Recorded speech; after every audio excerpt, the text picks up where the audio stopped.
Bonjour les enfants, aujourd'hui nous allons voir une leçon de vocabulaire qui s'intitule Les différents sens d'un mot. Alors, nous aurons à trouver un mot, d'accord, qui a 4 sens. Alors le premier, une salle de logement. Deuxième, petit morceau de métal qui sert de monnaie. Troisième sens, partie d'un tout, d'un assemblage. Et quatrième sens, œuvre théâtrale. À votre avis, les enfants, ce mot peut être quoi? Oui, c'est ça, c'est le mot pièce. Alors, comme vous l'avez remarqué, donc, le mot pièce a 4 sens et c'est pour ça qu'on l'appelle un mot polysémique, car il a plusieurs sens. Et pour trouver le sens d'un mot polysémique dans le dictionnaire, il faut prendre en compte le contexte dans lequel il est employé.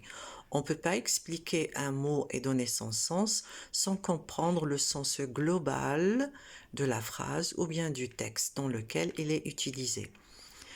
Deuxième remarque à faire, les différents sens d'un mot nous aident à construire ce qu'on appelle le champ sémantique. Alors, les 4 sens du mot pièce, ici, donnés comme exemple, ont formé ce qu'on appelle le champ sémantique du mot. Voilà. Donc, la troisième remarque à faire, c'est que les différents sens d'un mot nous aident à comprendre le sens figuré de ce mot.